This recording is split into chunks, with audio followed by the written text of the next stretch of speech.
Bismillahirrahmanirrahim. Assalamualaikum warahmatullahi wabarakatuh. Pada kesempatan kali ini saya akan bacakan kisah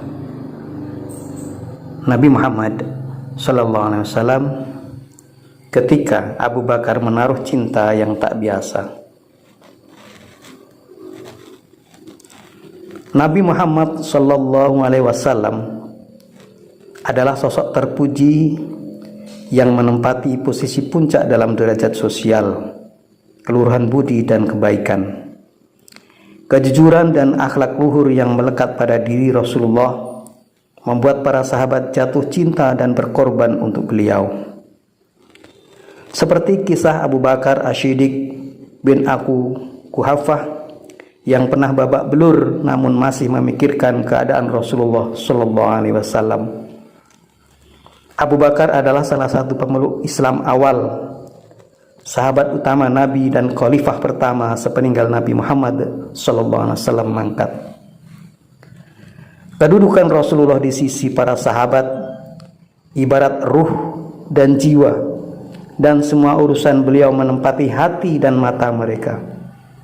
Cinta yang tulus terhadap diri beliau mengalir terhadap beliau bak aliran air ke dataran rendah. Keterpikatan hati mereka terhadap beliau laksana tarikan magnet terhadap besi.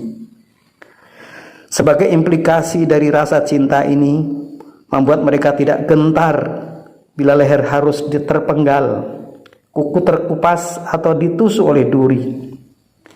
Dikisahkan suatu hari di Mekah, Abu Bakar pernah diinjak dan dipukul dengan keras. Di tengah kondisi seperti itu, Utbah bin Rabi'ah mendekatinya sembari memukulinya lagi dengan kedua terompahnya yang tebal dan melayangkannya ke arah wajahnya. Tidak cukup sampai di situ, dia kemudian melompat di atas badannya dan jatuh tepat di atas perut Abu Bakar hingga wajahnya bonyok. Tidak bisa diketahui lagi mana letak hidung dari wajahnya. Setelah itu, dia diangkut dengan menggunakan bajunya oleh suku Bani Tamim, kemudian dicampakkan ke rumahnya. Mereka sama sekali tidak menyaksikan bahwa dia pasti sudah tidak bernyawa. Saat hari beranjak sore, dia tersadar dan berbicara. Apa yang terjadi terhadap diri Rasulullah? Mereka mencibirnya dengan lisan mereka dan mengumpatinya, lalu berdiri dan berkata kepada ibunya Ummul Khair, "Terserah apa yang akan engkau lakukan, memberinya makan atau minum."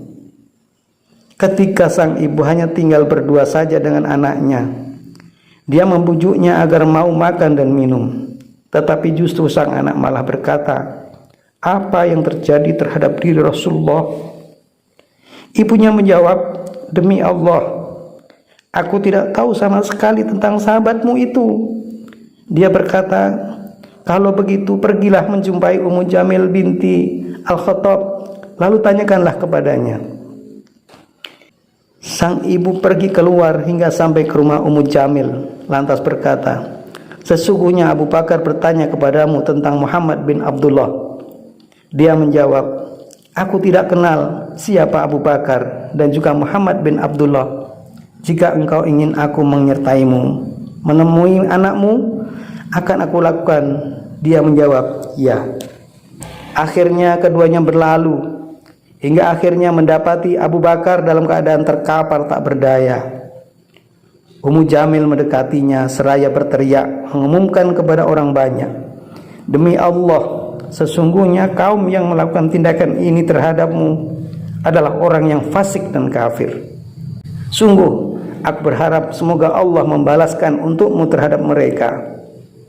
Abu Bakar malah berkata lagi, "Apa yang terjadi terhadap diri Rasulullah?" Ummu Jamil berkata, "Ini ibumu ikut mendengarkan." Dia berkata, "Tidak usah khawatir terhadapnya." Dia menjawab, "Beliau sallallahu alaihi wasallam dalam kondisi sehat dan bugar." Dia berkata lagi, "Di mana beliau sekarang?"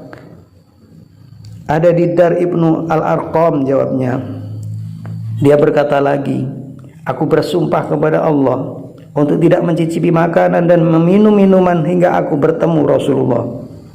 Keduanya mengulur-ngulur waktu sejenak, hingga bila mana kondisi Abu Bakar sudah tenang dan orang-orang mulai sepi. Keduanya berangkat keluar membawanya dengan dipapah. Lalu dipertemukanlah dirinya dengan Rasulullah yang mulia. Begitulah bentuk kecintaan yang sangat langka dan pengorbanan Abu Bakar kepada baginda Nabi yang mulia. Rasulullah juga menaruh cinta dan kasih sayang kepada para sahabatnya.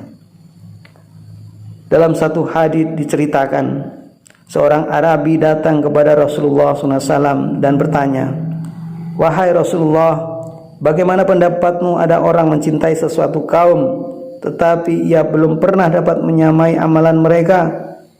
Nabi SAW menjawab, "Seseorang itu beserta yang dicintainya pada hari kiamat."